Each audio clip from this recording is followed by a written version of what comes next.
તો હાલ રખડતા શ્વાન મુદ્દે સુપ્રીમ કોર્ટનો ચુકાદો. સુપ્રીમ કોર્ટનો 2025ના આદેશમાં બદલાવનો ઇનકાર છે. 2025નો સુપ્રીમ કોર્ટનો આદેશ યથાવત. સાર્વજનિક સ્થળોએ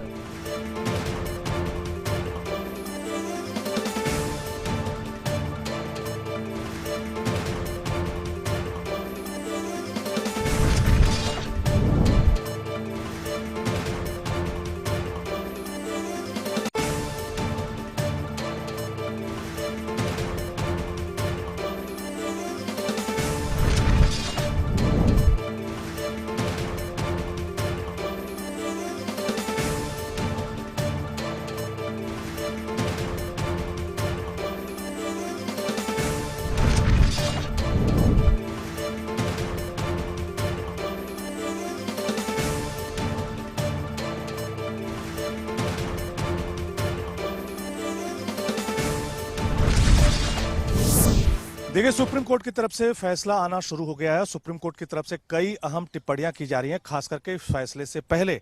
अभी फाइनल फैसला आना बाकी है, लेकिन उसमें महत्वपूर्ण बात यह है कि सुप्रीम कोर्ट ने स्पष्ट कहा है कि हम बच्चों और बुजुर्गों की जो सुरक्षा है उसको दरकिनार नहीं कर सकते।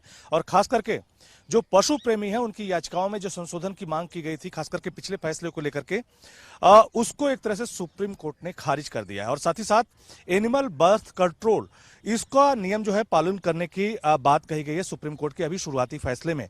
और खास करके अगर बात करें तो जो सुप्रीम कोर्ट का ये फैसला आ रहा है, दरअसल इसके पहले सुप्रीम कोर्ट की तरफ से जितने भी आवारा पशु हैं उनको उनके ऊपर कंट्रोल करने के लिए डॉग सेंटर में भेजने की बात कही गई थी। तब देश भर में इसका विरोध हुआ था और कहीं न कहीं जो डॉग लवर्स हैं उनकी तरफ से सुप्रीम कोर्ट में याचिका डाली गई और पिछला जो फैसला था उस पर पुनर्विचार की मांग की गई थी।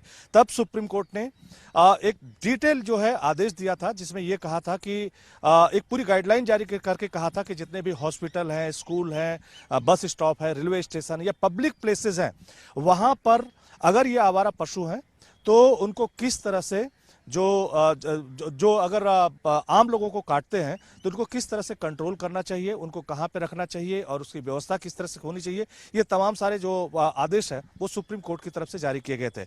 और लेकिन उसी सुनवाई को आगे कड़ी में बढ़ाते हुए सुप्रीम कोर्ट ने न सिर्फ कुत्तों को जोड़ा था उसमें, बल्कि एनिमल को भी जोड़ा था, जिसमें नेशनल हाईवे अथॉरिटी है उसको भी समन किया था। और हाईवे अथॉरिटी की तरफ से भी ये कहा गया था कि जो रोड है इन पशुओं की वजह से एक्सीडेंट भी होते हैं, तो उसको भी शामिल किया गया था और ये कहा गया था कि रोड से पशुओं को भी हटाना चाहिए।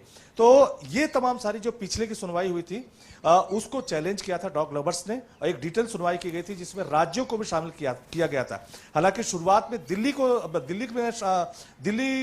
शामिल किया गया था और फिर इस पूरे दायरे को विस्तृत बनाते हुए राज्यों को भी शामिल किया गया था। राज्यों से रिपोर्ट मांगी गई थी जिसमें यह कहा गया था कि राज्य सरकारें इस पूरे डॉग की प्रॉब्लम को लेकर के क्या कुछ कर रही हैं, वो उनको पूरे डिटेल इंफॉर्मेशन देनी चाहिए। तो राज्यों की तरफ से डिटेल इंफॉर्मेशन नहीं आती, जिसको लेकर सुप्रीम कोर्ट की तरफ से राज्यों को भी फटकार लगाई गई थी। लेकिन फिलहाल अभी जो फैसला पढ़ा जा रहा है उसमें यही कहा गया है, मुख्य बात, कि हम जो बच्चे हैं या बुजुर्ग हैं उनको दरकिनार नहीं कर सकते। आम पब्लिक के भी अपने ह्यूमन राइट हैं, जैसे कुछ लोग डॉग से प्यार करते हैं वैसे इंसानों के भी अपने राइट हैं, उसको हम दरकिनार नहीं कर सकते। तो फिलहाल अंतिम फैसले का इंतजार है, लगातार जज की तरफ से फैसले पढ़े जा रहे हैं। जी जी अजय, समग्र माहिती आपवा बदल आपनो आभार।